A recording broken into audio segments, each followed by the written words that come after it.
You're listening to Accounted For, the Canadian podcast that explores the intangibles of every career. I'm your host, Daniel Lee.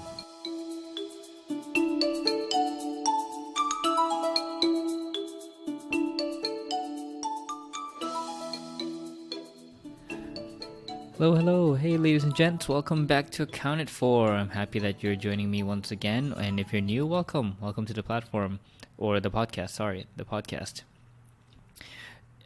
The branding gurus, quote unquote, have been talking about catchphrases and the value of having catchphrases for branding purposes. And since many of my listeners, you know that I am kind of creating this as part of my OMD Ventures platform, I figured, what is a good catchphrase?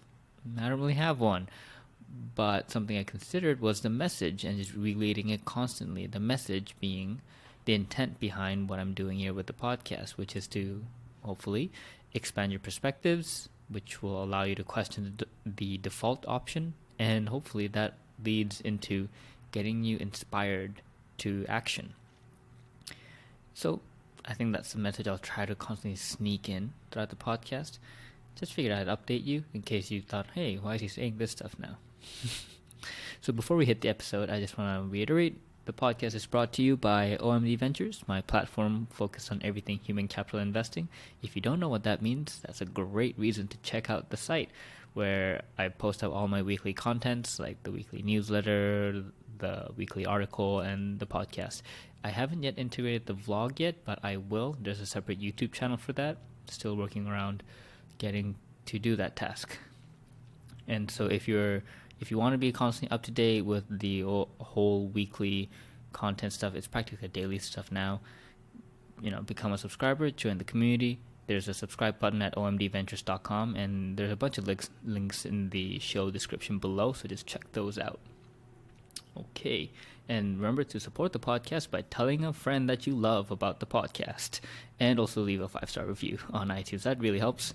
And honestly, what really helps is when you leave an actual review telling me what you like, or when you fill out one of the listener surveys, because then I actually have something to go off of, and it just adds credibility as well. So if you can do that, I'd appreciate it. Now, today's guest is Marlon Rodrigues, the head of product at Flexday. If you heard Justin Raymond, the founder of Flexday, on episode 19, then you're very familiar with the company. If you haven't, don't worry, don't fret, because this is a podcast unique to Marlon's unique journey, and we do give an overview of the company here as well, so you won't be lost. Marlon's journey really traverses through the world of marketing, business development, and finally product, where he currently is the product manager of Flexday, but it also kind of touches upon entrepreneurship as well, as he had also co-founded a company prior to. And this is all through a decade's worth of experience in Toronto's own startup ecosystem. But we really start earlier in our conversation to actually talk through how he delayed his graduation to explore the accounting world, and that's where I kind of had a kind of kindred spirit emotion with him. And then how he went on to one of the most remote regions in Peru to actually operate a hostel for about 6 months, like actually running the hostel. And the caveat here being he actually didn't know how to speak a word of Spanish, and so it's just, Marlon's a very tall guy, so 6'4" or something is my guess, tall Indian guy going into Peru and managing a hostel. And this actually became an inflection point for Marlon, and it really catapulted him into the startup world, where he was able to have this 10-year journey. And this whole journey was him actually following his curiosity and embracing the uncertainty and the feeling of really not knowing exactly what he wanted to do. It's a feeling I know all too well, and one I think everyone really experiences in their life, but it's just too afraid to be okay with.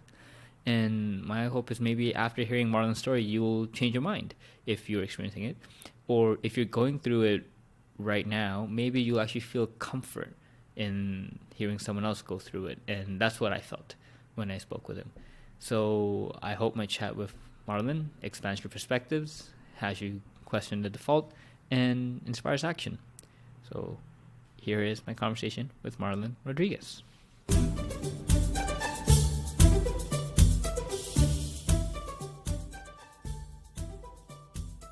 Hey everyone, welcome back to Accounted For. Today on the podcast we have Marlon Rodrigues. Hey Marlon, thanks for coming on the podcast. Of course, great to see you.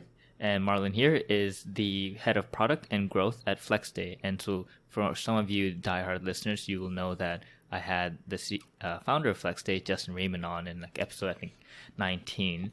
But for some of you who are not familiar with Flexday, have no fear, Marlon will describe what the company does and give you some more details on that. So Marlon, please take it away. Yeah, so thanks for the opportunity to be here and share a little bit about what we're working on with your audience. So what Flexday is a network of workspaces throughout the city at an economical cost for the freelancer and self-employed community. We are able to offer an unheard of cost for workspace because we use restaurants in their downtime. And by doing that, we can access hospitality spaces that are beautiful and well appointed and actually conducive to work at a price that starts at $9 per month, right? And so like a single figure price for productive workspace is an unheard of concept. And we're building it here in Toronto. We're about a year and a half old. We've got 25 locations, about 5,000 members. And so far, we've been responsible for something like 24,000 productive work days. And this is still very much in the early phases, but we are getting some early signal that this is a persistent need now. And as we see our economy becoming even more distributed and as knowledge work becomes more well equipped for that, I think the technology is there, but the policies are catching up. More and more people are going to seek this type of arrangement, places to go outside of the home or coffee shop where they can be productive and work around other people that are also trying to do the same things. Got it. And for full disclosure for the audience, I am also a customer of Flexday, so I might be a little biased in terms of the questions I ask or point of views I have, but it's also, I guess, natural that I got attracted to this kind of product just because of how strongly I believe in remote working and how I think workplace in itself is just evolving and it will have to change in the future. And so right now, in terms of the Flexday users and stuff, do you find that how does it break down? Are they mostly just more remote workers who are in remote companies, or do you see more of like traditional kind of companies allowing their employees to kind of slowly test these things out? Like, how does the breakdown work? Yeah, so the primary use cases are people who are freelancers, right? Solo self-employed people. They're here in the city. They're working from home or working from a coffee shop. Sometimes I see them at the library. And of course, I work in all these spaces as well, outside of the Flexday network and in the Flexday network. But those are the people that those are the people that have no solution right now. And they tend not to have the budget required to enter into a formal workspace arrangement, right? They might be very early in their freelancing career, or they haven't yet cashed that many checks from customers yet. And so it's unlikely that they're going to sign up for another rent check on the first day of the month. And so that's who's coming to us today, right? People that recognize that this is a painful problem and this is an approachable price point. We've got another group that are, that behave very similarly to the solo self-employed. And these are the people who are fundamentally remote from their companies, right? So their office is half an hour away, or in the US somewhere. Or in some cases, these are companies like Zapier that don't have a headquarters. And so all of their staff are working remotely, right? So each person has a sovereignty to pick their location and their hours, but fundamentally they have some need to be connected to their entire employee base, right? So there's a little bit less sovereignty around that. So that's a big segment for us. Another one is essentially these small teams. I think of them as almost like tribes. You see these people that, they're biking around together, or they're sitting together at coffee shops and they're moving around coffee shop to coffee shop. And these are people that are, might be collaborators, or they might be building a business together, but again, too early to sign up for an office. And in fact, may actually prefer this sort of more nimble way of finding space that's inspiring for them and that makes sense given the day they're having. And then the group that's like really exciting, that's starting to show up right now, are these big companies, right? We're noticing just, recently actually a little spike in this, where there are teams that are like the individual people on teams are signing up and they're kicking the tires and they're trying it and they're expensing it. And then you notice a few more people from the same company sign up, right? So it's a curious little trend where, I mean, we recognize how valuable flexibility is. And I think both of us have like sought work that allows for that type of arrangement of our lives. And there's less and less of a reason that companies need to keep their people in the building, right? And not maybe 1 day a week is important to get everyone on the same page, or to do demos on Fridays. But every study I've seen says that employees are actually happier and better engaged if they get that sort of freedom. And it tends to be like 2 to 3 days a week of their own space and time to do what they need to do. And so what's happening is the employees are taking charge, and they're saying, hey, this solution is not asking you to spend an arm and a leg. It's super flexible. In fact, it starts to address the concerns of the companies around offering a work from home solution, and allowing Flexday to offer their employees a work near home solution, right? I think companies and people that staff big teams are justifiably skeptical that you're going to be as productive working from home as you might be in the office. And there's some reason to believe that, right? So like the average Torontonian has something like 600 square feet for themselves. And so when you say go work from home, very few of these people actually have their own like closed door office, or like a great office chair, right? The ergonomics and just sort of a place to take a state change and actually be productive.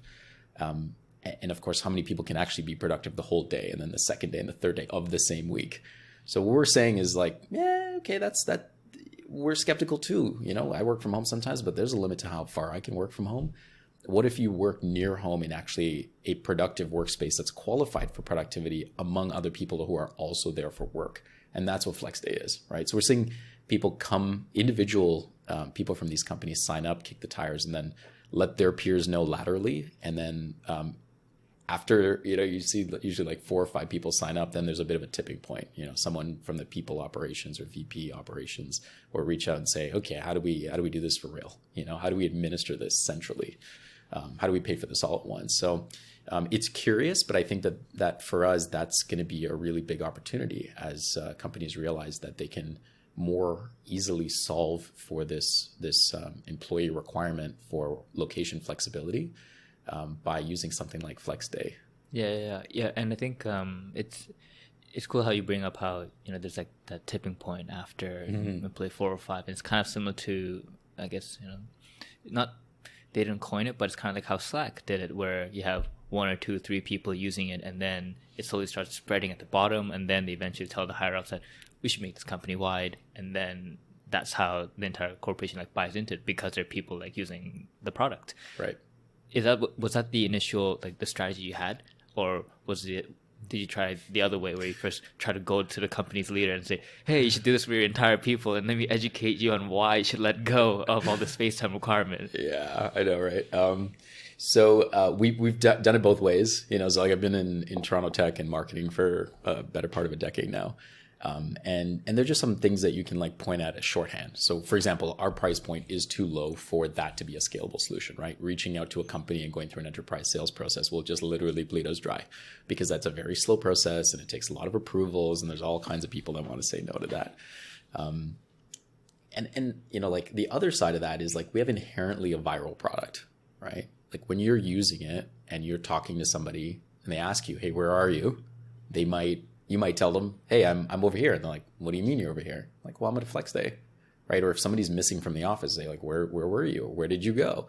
And so there's something easy to reference and understand there across a company at that lateral level, where you can understand that would be easy for your coworker to understand, right? And for that to be the way that it spreads, as opposed to being a top-down like webinar-centric thing. I think we'll do things to equip leaders at the top and benefits providers in time. But there's some really good dynamics about how this product works and the network effects inherent in it. That means that it'll spread laterally, or at least that's a hypothesis. It'll spread laterally, and that will give the business a bit of confidence that that's a solution employees want, and it's worth pursuing with some proof, independent of us showing up and say, you guys should really try this, right? Mm-hmm. It's a much more powerful message when you say your employees are already using this. Let's just make it easier to do more of what they want. And by the way, you want this too. And in terms of that network effect actually coming into fruition, like the hypothesis actually proving out as, yeah, I think this is working, that validation. How do you know? Like how do you have the certainty, like as you go through, I think case studies go, oh yeah, like when we look at Facebook or something over this decade, they had this trend. But as I go through kind of my own platform, and I'm like looking at, I try not to look at the monthly user like viewership that much, but even then when you look at it, it's very small and incremental at times, and there are points of quick inflection growth, but even then it makes me wonder, is this something that's really happening, or is this just more like a fluke? Yeah, and it's going to go back down. Like what do you look at to constantly try to gauge is this a network effect? Is it happening? Right. So at this level, I don't know that we're instrumented in all the ways that we could be instrumented to really pick up those minute signals that the network effects are playing out. But like, just to be clear, what I mean by network effects is that, like the definition of network effects is that the next person that uses this product receives more value than the last person by virtue of that previous person showing up. Right. And so, what happens here is like that, T minus first person has done some of the de-risking. They've proven that this is a real thing. They show up with regularity. They're animating the space. They can describe it in their own words. And therefore, the other side of it, in our case, we're running this as a marketplace. The partners, the restaurant partners, fundamentally, are open and welcoming to this group of people, right? So like that tipping point is best observed by being very present in the network and having regular conversations with members while we go out and try to instrument some of this stuff. So for example, we instrument by adding a referral program, right? It makes it really easy for you to share the link with someone else and you both get rewarded when they show up. And so that's one way for us to check that like people are talking about this, but of course they don't use it 100% of the time. And so we'll notice like little signal by like clumps of people signing up at the same time from the same email address. Or we have a guest policy, right? So like you can bring a guest in by using credits in our app. And so we'll notice that somebody will bring a guest in and 2 days later, that person, the guest will sign up as a real member, like a full member, right? So you're starting to see the manifestation of some of those things, but there's not enough instrumentation to know all the dynamics at play. I think you're very much in a case of like the qualitative observations and then going back and see how you can quantitatively measure it and iterating, because I mean, there are a lot of hypotheses at play in our business, and they deserve some space for that. But the members tell us what they want, and so our hypothesis about network effects really is that this is generally an interesting thing, but all of the edges and how that works out and what language they use and how long they take until they bring someone back and all of those dynamics, which is really important for a business that's trying to scale, are not easily observable at this stage without the type of instrumentation that really facilitates that. Yeah, I can totally imagine how, it is that kind of constant trial and error and that kind of journey that you have to go through. And there is that, it seems that the qualitative part, the kind of gut feel has to be really listened to. Yeah, I think we got to try this out. We have to do it, because you're not going to have, millions of data points. Like it's not like this is Google or anything. Yeah, you got to use your judgment exactly in part of it, right? Yeah. Like you're always, I mean, as an entrepreneur, I think you're always doing that. There's probably a place for you to academically study it, but then the market is changing. And so like by the time you finish your study, like can you actually use that to propose a solution? So you get really comfortable with acting on 60% information or even less in some cases. But Jeff Bezos talks a lot about this. He's like, look, if there's like a 1 in 10 chance of you having 1,000 times outcome, you should probably take that shot, right? Expected value says you should take that shot. And of course, you're trying to de-risk it and make it like a 2 in 10 or a 3 in 10. But like even Amazon, which has, infinite money, makes mistakes, and so I don't think you ever fully instrument your way through de-risking a problem or an opportunity. Yeah, I think you'll always get comfortable and try to figure out what data exists, qualitative and quantitative, to support a decision. But there's a real need to act and actually figure out what's going on. And the only way to really do that is by putting something in front of a customer and just seeing what happens. Mm-hmm. And as you kind of previously alluded to, you've spent close to like a decade in marketing and the startup tech ecosystem. But your background started not as a marketer, but you you studied finance in Waterloo, and you had that stint at trying to look at the accounting world. When we previously chatted, you spoke about how you had this idea, you wanted to stay a student longer, and you tried accounting, and then you realized not for me. What made you want to stay a student longer? Like, you could have graduated, you could have you did a finance major, and you were in like maths in Waterloo. Like, those are good majors to go into the working world quickly and start earning money. But contrary to that, you wanted to stay a student longer. When I look back, I wish I slowed down a little more as well. So I wonder, but I realized that afterwards. What made you want to stay in student longer at that point, like when you're actually a student then? This is like how many years now? Probably 15 years ago right now, right? 12? Anyway, there are a lot of things at play. One of them is that I had a great university career. I was involved on campus, and so to me, school was more than just the program I was in. And so like it made it easy to be Van Wilder of the math program. That's sort of like one. Two is my mom's a teacher, and so like education is super important in our business, in our family. Two sisters that are, my mom has 2 master's degrees and teaches like children, right? Like my middle sister's a family physician. My little sister has a master's. And then there's me and my dad, who are just like plain old bachelor carrying dudes, outnumbered, outsmarted. But that was a reasonable thing to tell my parents, is like, I don't know what I'm going to do next, but if I just hang out in school a little longer and do this accounting thing, like it soothes Asian parents. And so like that sounded like a pretty good course of action, but really what I was doing was buying myself time. And this was like an argument-free way of buying myself more time.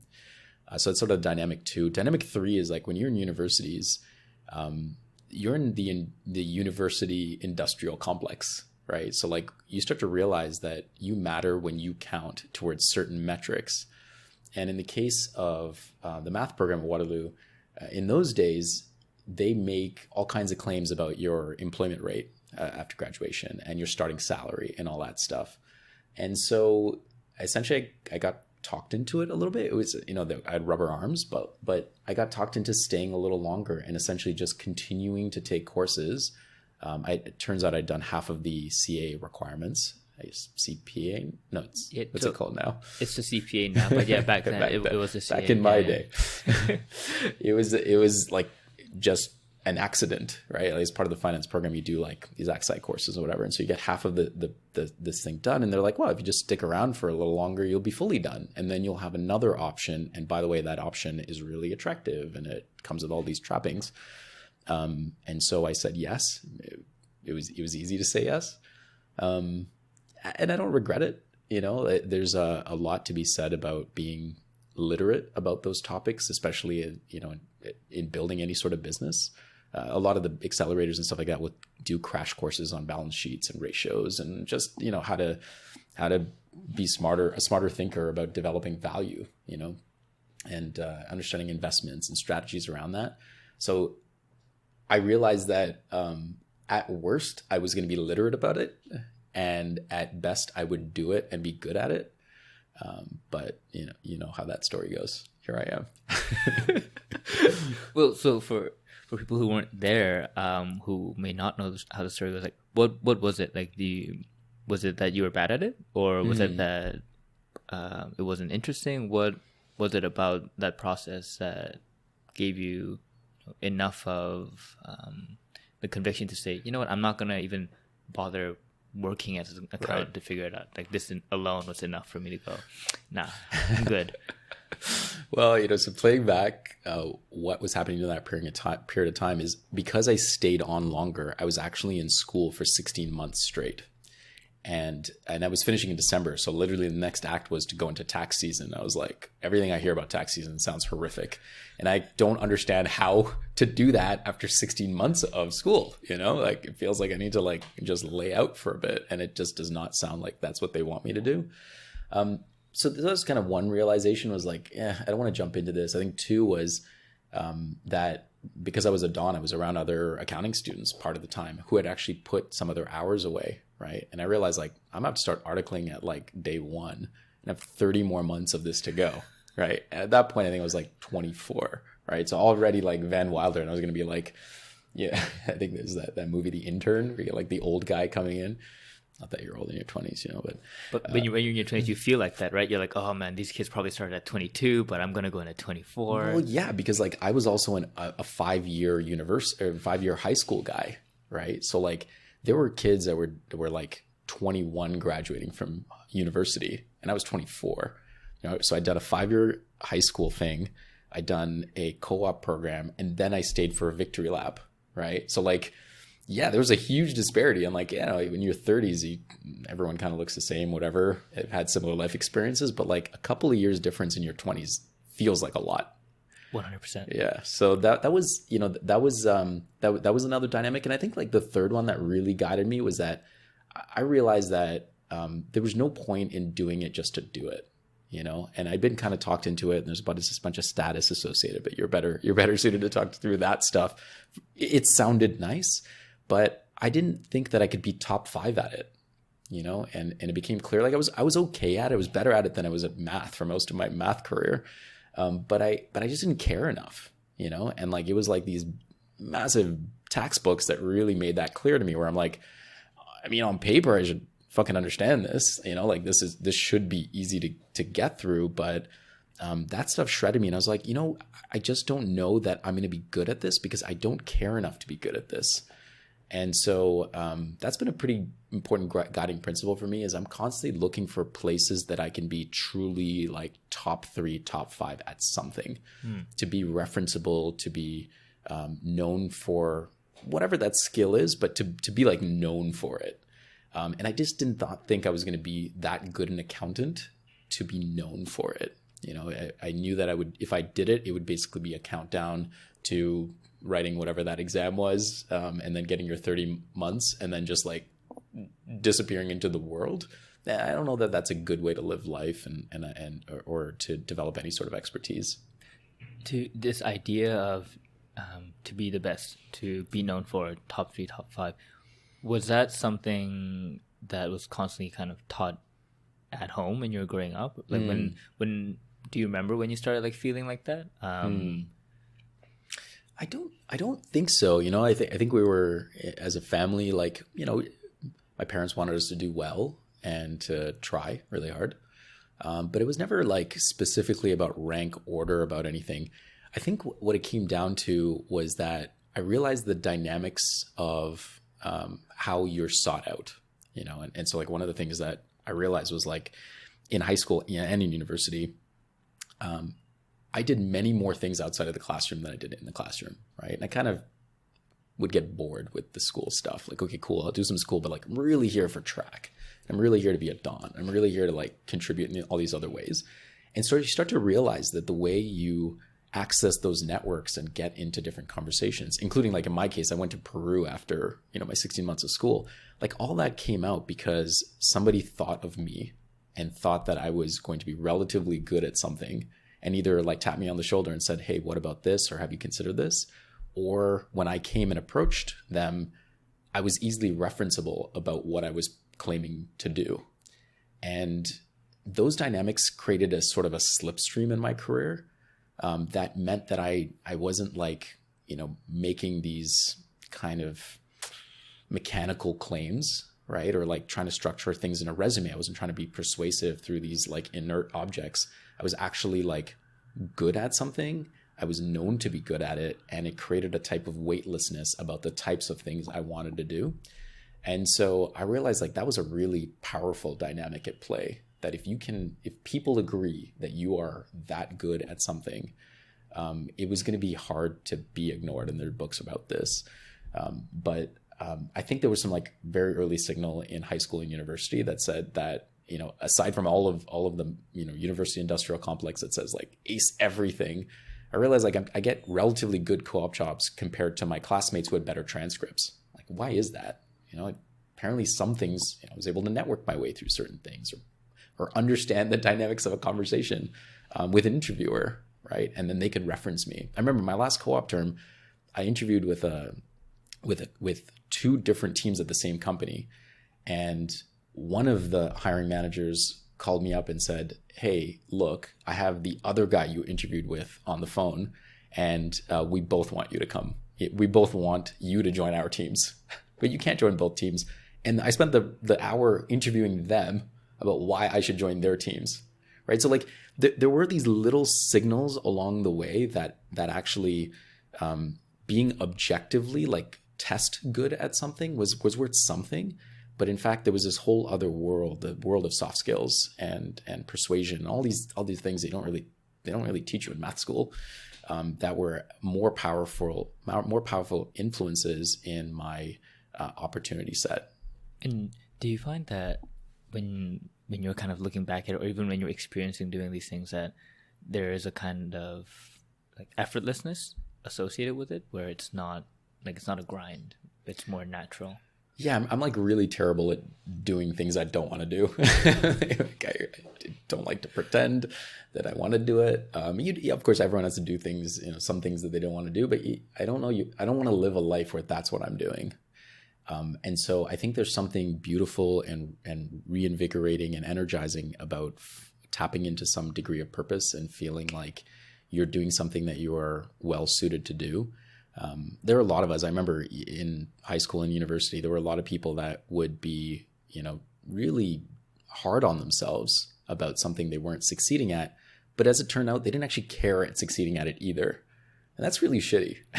It's like, this person doesn't like me, but it's not the real me. It's like a puppet version of me that I created for the circumstance. And even that's not working. You're like, well, that just sounds like a waste of time and energy, And so, yeah, I think I always like asserted my way around that and said, like, let me, I think you're hearing this a little bit in my story. Like, yeah, let me do school. Let me do well enough at school that people let me to stay here. But also let me do a bunch of the other things that I think are valuable to me and maybe valuable to other people. And that comes from like a core belief that it mattered. And I think I really smart people around me and really strong mentors along the way to like double check me on that. But that, I really have no regrets about the path I took, even though I'm a bit of a black sheep probably in my graduating class, to like go, straight into a startup versus like being an analyst or being a CFA or whatever else counts on their scoreboard. I'm happy with what I'm doing and I'm energized, and the people I meet are interesting. And like that to me is those are the things I measure about, like how happy and successful my life has been to this point, is like those elements more so than like, specific jobs or designations or things like that. I kind of broke out of a thing that I didn't really want to do. I guess a very selfish way to do that. No, but I think it's amazing how, it seems like you had this ability to kind of look at your kind of internal scorecard more than rely on the external scorecard, which I think it's a journey. Like most people, I think when you start out, as you seek the approval of others, and you start with the external scorecard as social animals, and then I think as you go through this journey of life, you eventually, ideally, learn to listen more to the internal scorecard. And for me, that took time as well. Like I went through the whole going to the Big Four, being an accountant and all that, and then like my first like started inflection points were when I started being honest and like telling my manager, oh yeah, I have no idea what I'm doing. I actually have no idea. It's powerful. I copied everything from last year, right, and I had no idea what I was doing. And the manager loved it. He was saying, I've never heard such an honest response to the work you did, and you should never write that down. But I appreciate that. Let's just reword it so it's acceptable at corporate. But yeah, and I think that's when it clicked for me that, yeah, honesty is actually way more important than trying to, like, quote unquote, fake it till you make it. And you talked about how, like you didn't take the CFA path like your friends would go into like an analyst at like a bank or whatever, and you started out straight into startups. And you were at like Polar Mobile in the beginning, and then after that you went to growth 5. You're doing growth at 500px, and then you went to like to retail, to do marketing, and then you were at, I don't know how to pronounce it, DMAC. Yeah, DMAC. DMAC. Okay, yeah. DMAC, and you're doing marketing there. Sold. Yep. And then founded your own startup, and then you were at Flexday. So you've been down this track of startups. But what's not in your resume is that trip to Peru where you were running a hostel. And so it makes me wonder, like, what was it about that time in Peru that got you kind of catered towards the startup path from the get-go? Like, did Peru have some kind of a startup community there while you were there? Where you're thinking, this is interesting. This is what I'm going to do after I'm done with this Peru thing. Oh like, my God. Yeah. What about that period, operating a hostel in Peru, really shed you down this path? Well, I think if you put all of those facts in a time series, like there's no way to prepare for any of those things, right? Yeah. Like I didn't even know I was going to Peru until 2 months before I went to Peru, right? The Peru thing was like, it was all built out of a type of tension or frustration. Like I'd been working for 5 years on plan A, which was to finish with a math degree using a co-op option to figure out what job I would be relevant for. And at the end of that process, I was like, okay, cool. There's some cool jobs here. I can't see dedicating my 3 to 5 years or whatever they tell you to doing this. And so I made plan B on the fly, which is like, okay, I'll try to be an accountant. And I did that for a while. And at the end of that process, I was like, oh, I don't think I'm going to be good at that either. And I don't really have a plan C. And I knew that I wouldn't, because I'm not really good at pretending when I don't want to do something, I wasn't going to be good at like forcing my way through plan A or plan B, though my life circumstances at that time and my support system allowed me to forego those options. So plan C was literally like, look, I always knew I was going to travel at some point. And I just started talking to people on campus and I'm like, I'm lost, I'm 24. I don't want to do like another year of school to figure it out. Like I have nothing else that I really want to do here. And so Peru just happened. Peru is a friend of mine who introduced me to a person from his hometown who had been traveling to Peru for a number of years. And this is back in this is 2008, right? So it's more than 10 years ago now. And it was an interesting conversation because like this is back in the day before Facebook where you could like establish someone's profile and just creep them and stuff, right? Like I had a conversation, that person had a conversation on my behalf, and that person had a conversation on my behalf with someone in Peru who managed a hostel, who owned a hostel. And through those trusted connections, that person said, you know what, if that person wants to come, because I trust all of the people that have referred me to him, we'll make place for him. And I talked to that person twice over MSN. And I told my parents about my harebrained idea, and they told me it was crazy, but I kept on it. And my parents are great from that perspective and from many perspectives. But from that perspective, they told me I was crazy and then supported me wholeheartely, right? My dad bought my ticket. My mom took the day off of school. Mom's a teacher, right? So my mom took the day off school to sit with me at the airport while she's telling me not to go because she's like, you're just going to get, malaria and die in the Amazon, right? And it's not, I couldn't tell her that wasn't going to happen because I'd never been to South America. None of my family had. I didn't speak any Spanish and I didn't know who this guy was. Like his face wasn't on MSN. But it was probably the most important thing I have done in my life, to have taken that risk, because what it did for me was to really like take myself out of all of these industrial complexes we all belong to. And the model of thinking here that keeps us on these sort of narrow beaten paths that have inherent value to the people that preserve the paths, right? And you go to a place where like nobody cares who you are. No one gives a fuck about what degrees you have. They're just looking at you and taking you in as who you are. And so I was in this tiny village in the mountains of Peru in a place called Ollantaytambo, which is the last train stop before Machu Picchu. And, everyone that goes to Peru basically goes to Machu Picchu. So it was like a little town, a few thousand people, not no startup community, really terrible cell phone connections, no smartphone. I didn't pack a laptop. So like kind of, stripped of all of these, like this armor we all have about, staying connected and the status bearing things we use to traverse the world we live in here, including language, right? Like I don't know the language. So like, you just kind of have to look at me and trust me that I'm here and I'm not a bad actor. It's also over 6 feet tall, and the indigenous people in the mountains are not 6 feet tall. So they were kind of like, this guy again, it was like watching Game of Thrones and the giants coming through. And so it was, for me, it was such an important experience because all of these things, all of these inklings I had that the soft skill part of my identity was actually valuable came to bear. Right? Like I could keep a simple ledger to run a hostel, but no one cared that I could do financial auditing and taxation. It didn't matter, right? It mattered that I could be honest and authentic with the guests that we had, right? Build trust with each of the vendors that we used. We had somebody that was helping us to keep the hostel clean. And so building a relationship with him and understanding his life story and supporting him. And then just starting to become a member of the community, right? So because you're in the hostel world, I fundamentally believe that there are hotel people and hostel people. And hotel people like to be sequestered and indoors, and they want their pool and all that stuff. And hostel people are all like high fives and back slaps, and they want to share.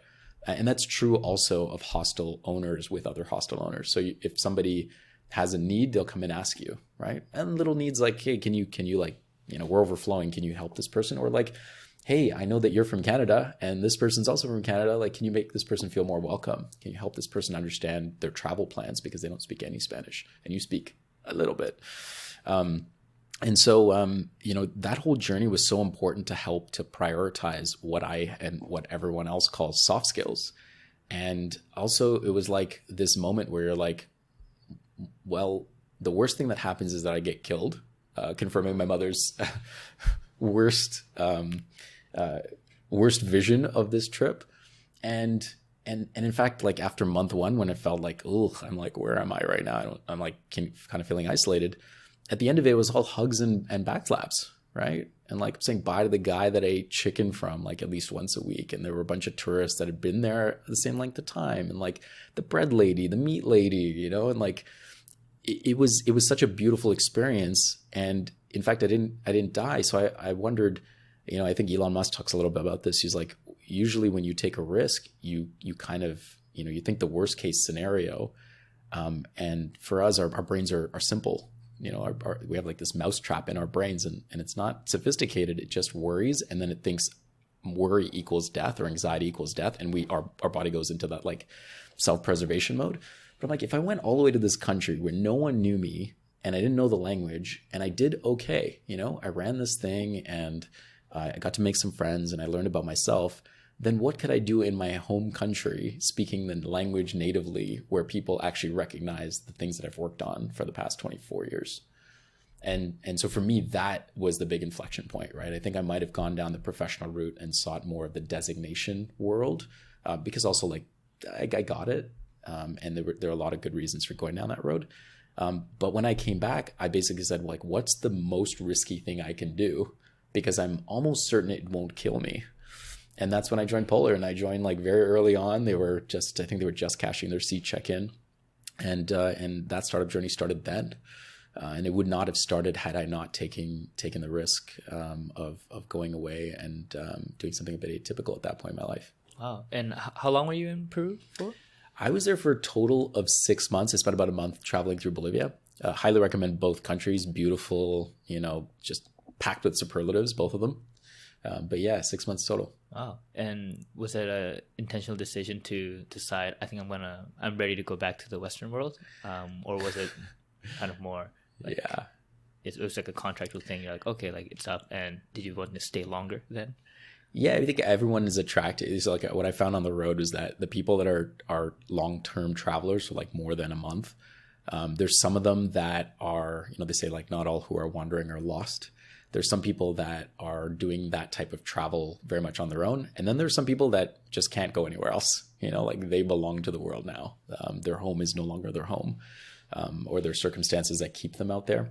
I realized I was probably in group one. I had the option of going back. But really the guiding contract there was that my parents said, see you in 6 months. Okay. Like we're willing to support you to this extent, but then we have to know that you're coming back because, like that's how we will support this. I'm the eldest in my family too. So like, there's a bit of, I'm sure there's a bit of anxiety of me being out in the world at that early stage. Two sisters, still going through school and stuff like that. So the 6 months was really like a contract with my parents. To come back. And reasonably at the end of those 6 months, I was like ready to come back. There was some beautiful things happening there. I still have friends. I have one guy that actually lives half his year. He lives half his year in Vermont and the other half his year there. And he came when I got there. Right. So you can very much like make a life in anywhere in the world, really. And I would say like that part of the world is very beautiful and very welcoming. But my 6 months were up and I was ready to like try something else. Gotcha. Yeah, and I think at that period, without a laptop, it's honestly, you're as close to being like off the grid as like I think people now could even like think about of like Totally. oh yeah, like what do you mean there's like no Google Maps and like Totally. Google Translate is not like handy all the time like this Totally. laptop. Digital detox, like by necessity. 100%, yeah. Yeah. That's amazing. And so you go into the startup world. Why marketing? And you know why like business development? Like because those are the roles that you did when you're at Polar Mobile. But you come from like a finance background. You did accounting, but you realize that you're not going to be the top hat. And is that the pivot into? Was that the reason why you went into marketing and business development? Like what was it? Yeah, so like all of the titles are lagging indicators of what I did. I think that's been true of like my entire career. It's like when you're in a small company, you're like just trying to solve a problem. And the title is in a bigger, like the biggest company I've worked in since leaving school was like 100 people. And so in that type of company, you need to have a title that looks right on the org chart so that people know who should hang out with whom and what kind of, rights and responsibilities you have, like are you hiring and all that stuff. In a small company, you're like, just do some shit. Like be useful this week, try to be more useful next week, help other people, be good. It comes down to that. And then the title part of that is like what will allow you to facilitate the right conversations with those customers or with partners that you're trying to develop relationships with, right? Those people want to know where in the organization you are. For example, are you a director or you're a VP? Like it's going to be abnormal if like somebody's trying to form a partnership, but they look like they're like the customer experience person. Like, I don't know if you're the right person. Like, do you actually have a partnerships person? So I always went and like constructed the title that made sense. And at Polar's still around, by the way. They're in a different business now, but all these years later, they were such an interesting place because we were building mobile apps for media brands and in many cases building the first mobile app that any of these media brands ever had. And so we didn't know, no one knew how to build a mobile app and no one knew how to serve these customers. And so we were constantly asking ourselves the question of like, what do we need to do now? What do we need as a business to business organization? What problems need solving? And I love that type of space. Like I love the unstructured to structured problem. I'm not a fan of the structured to superstructured problem, the operational problem. And that, it took a while for me to become self-aware that that's actually what I seek. But the roles in those early years were all about picking a problem, trying to solve it, and then wearing the right badge so that you could have the right conversations out of the office. And then essentially all the other titles since then have been some function of that. Right. And so like you've worked in, like 3 to 4 different startups. And I think after Polar, I was looking through kind of the tenure you've had in each company afterwards, and they're usually under 2 years, and you're constantly moving around. Do you have some kind of like framework or mental model to help you make these decisions of, when to find a new opportunity, and if you do find an opportunity, like how do you know like this is the kind of opportunity that you're looking for? Yeah, so I don't know that I've been so deliberate about that. I think I've gotten smarter about that, and hopefully I'm still getting smarter about that and how to evaluate opportunities. But really, I think like that track record is all about, I think what that track record should say to you is that I wanted to try different things, right? And so like the meta of that record is that I got to try a B2B company, a B2C company. I got to try being the marketing lead at an agency. I did something at one person where I co-founded something. I did something where I led a team in a 100-person company. And so I just wanted to like experience everything, right? Like, I don't know. I don't have like anything on paper that says I should do one thing and then climb that ladder. There's no ladder for this. I'm curious about these topics. I'm curious about these types of organizations. And the only way to truly know how that works and how I can be useful is to go try something. And so really all of those opportunities were places where someone in the leadership thought this would be an interesting experiment to try. In almost all of those places, I was the first marketer through the door. So I'd come in with a different perspective and say, look, I'm not religious about the term marketing, but have you suffered these problems? Have you tried to do certain things around growth? Have you tried to systemize what you're doing? Have you answered certain core questions about what business you're in and who you're in business for. And those conversations typically led to the structuring of a role. So it wasn't like I was replacing someone. I was actually creating the role. And of course, on their side, they would have had some self-awareness too. Here's what type of business, and here's what we're ready to invest in. But that's been the journey for me, is like iterating to figure out how to be useful, because I didn't, like, leaving school, I didn't know what I was trying to be. And reasonably, marketing was an interesting problem because there's a lot of math underlying marketing, there's a lot of need for developing systems. And then it's beautiful because you also get into like the art world, right? You're talking about persuasion at scale. And so persuasion is every little thing, from the colors to the name of the company, to the tone of voice and what type of media you put out, where you associate, and that full painting of the picture. And marketing gets to do all of that, which I found so beautiful. Like, it wasn't this rote thing that sat in a spreadsheet, and it wasn't so high flying as to be completely conceptual. You're constantly oscillating between the left and right brain.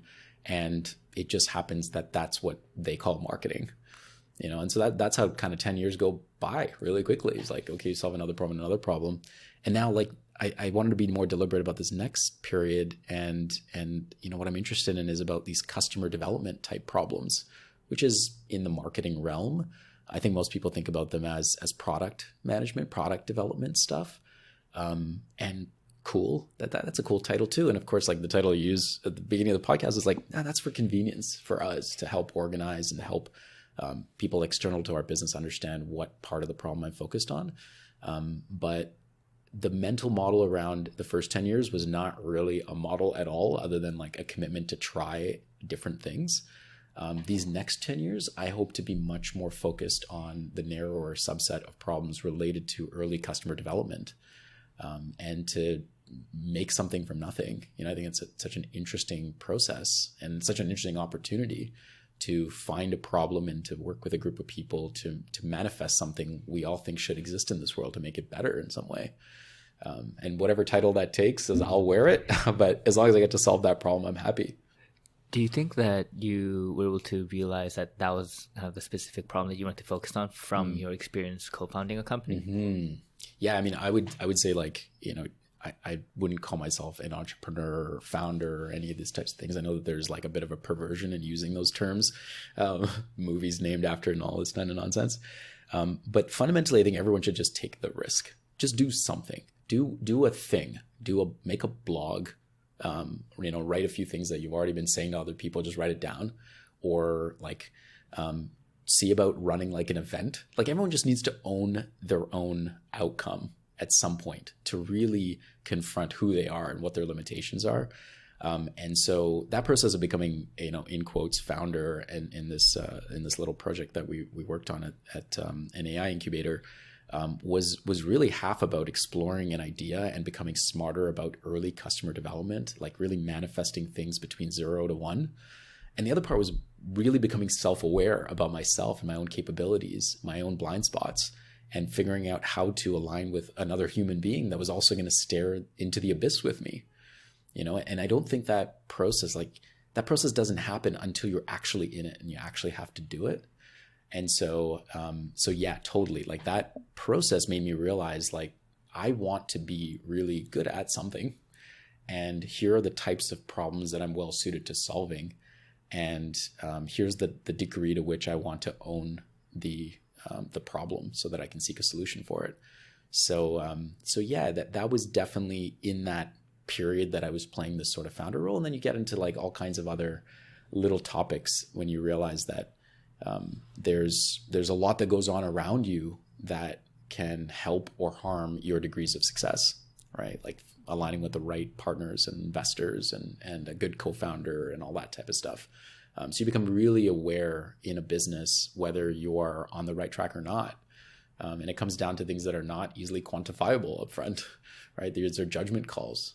There's a bit of pattern recognition to it. There's a lot of self-awareness in it. So yeah. Sorry. Given the current time, I just wanted to ask, like, I know you're supposed to call Justin. Is it okay if you call him a little later? I'll call him in a couple minutes. He knows that we're spending time together today. Oh, okay. Yeah. Okay, cool. Yeah. I was just actually emailing Justin yesterday too. And so this kind of journey of self-awareness that you went to, you talked about how when you were 24, you felt lost in school, and you had help from friends and your network to actually go to Peru and have that inflection point. So now, after 10 years of going on a journey to constantly channel that curiosity to test different things out, do you feel you're not lost anymore, or is it more like you still feel somewhat lost? It's just maybe you see a little more light at the end of the tunnel or something. Like how would you describe like the feeling now? I think a couple of things have happened that helped me to feel a little bit more whole in myself. I think one of the things is just maturity, right? Like I'm 35 years old, so my brain works differently. I've got different hormones coursing through me. I've seen more things over the past decade that helps me to understand really kind of how the world works and how I fit into it. And so I think I found people and places and purpose that gives me a better rooting to make me feel centered, even when things are going on around, right? You can't control all the circumstances around you, but like that centeredness comes a little bit from experience and just aging and maturity. I think another part of it is finding centeredness through some sort of mindfulness practice. This comes up left, right, and center nowadays. I think it's going to be more and more important, especially as machines are breaking in our brains. But meditation has been really interesting to me, an interesting process because it's indescribable. It's like one of those things you can't think yourself into being. There's just being. And that doesn't mean anything to anyone until you're actually in that state. So meditation and yoga and practices around that sort of help me to separate the external world and the internal world and make sure I'm replenishing the internal world to keep stillness when the external world is ambiguous and constantly in change, allows me a type of footing that creates a type of internal peace that is harder to disturb.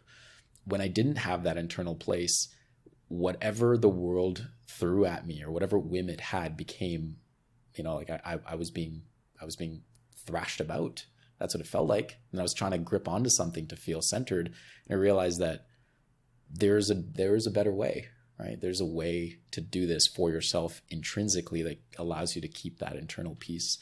And so committing to those practices has been really critical, and being around people that are treating it with that sort of priority has been really important. Like that's one of the things I think is very true of our team at Flexday is we have some really interesting self-aware people that actually are independently meditators and take spiritual practice seriously, not just, religious spiritual practice, which might be part of your family or culture, but actually understanding that there is a consciousness in each of us that is accessible and can be developed. That I think is just an important part of being a human being, but it's been really important in the type of work I like, which is, constantly in flux. And I recognize that I steer myself into it. So this is like developing my own ballast so that I don't get tipped in every storm, because I want to be in storm water. I want to develop something new. Yeah. I think that for me, I guess it's reassuring to hear that. Just because my first foray into meditation was because I have, I don't know if it's past tense or not, but I had an anger problem before, and I was actually diagnosed with it when I was young, and so I've always had it, and so I had meditation to actually get over it, and so that's been actually really helpful, and so it stopped, but it continues in the corporate world, and it's going well, and then now I'm in this, I've been doing this, whatever this is now. Like I don't like calling myself a founder either, or like an entrepreneur. I don't feel like I really fit that kind of definition of I'm not trying to make $1 billion company or anything. But I guess I'm an entrepreneur. I founded this platform of mine, and I've been doing this for a year. And it's this realization, like it's kind of like you're a black sheep amongst all your friends, and I constantly felt lost. And then I was like, maybe I'm not lost. Maybe I'm just here. Like I'm just in a place in the wilderness. But meditation has been this thing I've actually gone back to now to actually try to feel still when everything's actually just going in circles around. It just feels so much faster now that I'm just not in that corporate world anymore. It just feels so much faster now. And I think, it's that kind of mindfulness practice is essential. So I'm obviously more in the earlier stages of trying to constantly figure this out, but yeah, it's reassuring to hear that it's been working for you. It's such an interesting process because, like, especially when you go through like an accounting background or math or whatever like these structured programs are, you realize that there are types of knowledge that are teachable, right? You can read textbooks and hear from people and just get smarter just by, reading something somebody said or working with them. But this type of internal knowledge is only available through personal practice. And that's very different from how we're taught to learn, right? And what has rewarded us in our lives, right? Going to school, going through these sort of external programs and processes. And so I think it's even more important for people that live that life to find the internal practice, and to find that stillness and to discover that there's a different type of knowledge possible. It's hard to describe, which is why it's hard to explain. Yeah, like I've been trying to tell friends, like, it's kind of like it's like the Matrix in a sense, like where I felt the whole time, even though I'm going from like consulting to like accounting to consulting to like hedge fund, it's all this institutionalized world that you're inside. And then it's like when you went to Peru and you had like your whole huge digital detox. Mine wasn't that extreme, but it still kind of feels like you're on the other side now. You see this kind of concrete institutionalized world, and yours is just filled with trees and shrubs and nothing else. But it's only when you kind of cross that bridge, and it takes time to actually try to de-institutionalize yourself and kind of get all the toxins out. Yeah, like that's how I try to narrate it to my friends. Yeah, some get it, some don't. You're deprogramming. You are doing your own deprogramming to realize that there is a human consciousness and a human nature in you that is inherent in everyone else. And the sooner you can recognize that in yourself, the sooner you can find that in other people. And that's a true commonality in all of us, regardless of background. So we strip away all that externality. We can find a way to work with people and to be compassionate and to be whole. Without being reliant on these external objects, which by the way, you quickly find out don't belong to you, and don't necessarily carry the same status as you might have thought it would, right? And that can be really destructive for some people. But your consciousness, your recognition of the stillness available to you is yours forever. It's unassailable, and so like it's one of those few things that you can actually develop and protect for your entire lifetime. And becomes like this sort of ground spring of peace and energy, regardless of what happens in your life, in personal relationships and work or whatever else. Yeah. So it's beautiful. Man, it's like every conversation I have with you, it's great because we go like pretty philosophical. Like the first time we went into really deep into family, like genocide. And I know, Justin's probably waiting for you as well. So as we kind of hit the final legs of our interview, I wanted to ask you some closing questions. And one particular one is, this, as someone who's very self-aware, this is a question you might have asked yourself already. But so if we kind of look back now, we could pick the 20-year-old Marlon or the 24-year-old who was still lost. And if that Marlon were to look at where you are now, doing what you're doing at Flexday, the career you've had, what do you think the emotional reaction would be to where you are now? I think I think 24-year-old Marlon would be pretty happy with this. I think that there would be it would be hard to recognize it because like this work and these jobs, this industry was not really in that realm. So there's no possibility to say like, oh yeah, maybe I'll end up over there. I've ended up in a place that I never thought existed, never knew existed. And I think that's going to be true of most of the people that are in school right now, right? Like at some point in their career, they're going to be in like uncharted waters, and they have to go back to first principles and understand like what is possible here and what's going to come next. But I think the key part for me that I think drives a lot of my fulfillment is that when I detached myself in some ways from the university industrial complex and some of the more beaten paths of my peers and sort of the guidance of some of my early mentors, I basically started betting back on myself to find things that were going to be fulfilling and sustainable. And I found a little bit of it, I don't think that I'm done, but I think that the risk in taking that path has been rewarded. who knows what the final outcome is? And, we're working on different stuff, and maybe it blows up or maybe it doesn't, or maybe you get to work on it a long time or maybe it doesn't. But inherently, I feel fulfilled in the types of work I do and the problems I work on and the people I'm around.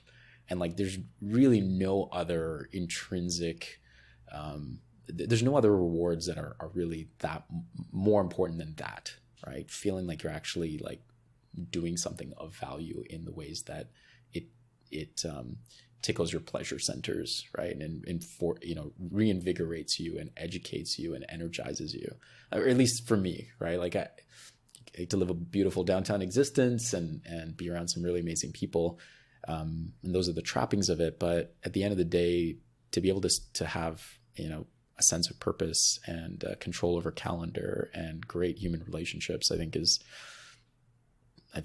the most important thing, and is much more available to us than we think, because we sort of second all of that stuff into the externalities of designations and companies and salaries and cars and all those other things. An endless list of things on the hedonic treadmill. There's only a few things that actually mattered. Yeah, 100%. And is there anything we didn't cover today that you kind of wish we spoke about, or you wanted to kind of share as like a message to my listeners? Wow, we have all these like huge story arcs. I actually love to play back how this one went, but no, man, I appreciate what you're doing. I think I try to be, one of the things one of my favorite things about being a Don and being a big brother and being actually like a big brother in the real world, but actually was part of the Big Brothers Big Sisters program, is that I wish somebody would just have whispered something a little earlier to me to give me some perspective. And so I hope, like, my path is super winding, and I wouldn't really try to follow any of it. That little town in Peru might not be so little anymore, for example. Someone might go to a hostel in Bolivia. That's right. I'll tell you, it's a great place to go to Bolivia if you're going. But what's interesting, there was this quote, I hope I don't butcher it, but it says, when you hear something interesting, when you hear something wise, don't seek to just replicate the steps that person took to arrive at that wisdom, but seek what they sought. Right. And sometimes we hear this advice from people a little further ahead of us, and we just try to follow in their footsteps. And that's just not going to be a successful thing. Because as you're hearing in my story, there's so many little influences along the way, and many I've forgotten, that had led me there. And maybe it was a function of the times I lived in and the person I was, right? The environment that was around me in those places. But I think what's more interesting, what might be more valuable to someone listening to this earlier in their career, is to make the commitment to finding out where their fulfillment comes from, and to delineate between the externalities, the things that most get celebrated in a society like ours, and what's actually unassailable, immutable in all of us, and see how to map to that. Because anything you do that comes from that place will be fulfilling and reinvigorating, and will actually make the people around you light up and make yourself light up. And it's just a more beautiful existence. Perfect. That's a great way to end our conversation, I think. Marlon, thanks so much for coming on the podcast. I really appreciate it. Thanks, Dan. That was my first one. That was a lot of fun. Thanks so much. Yeah, I'm happy you had a lot of fun. And thank you. And to our guests, we'll see you next week.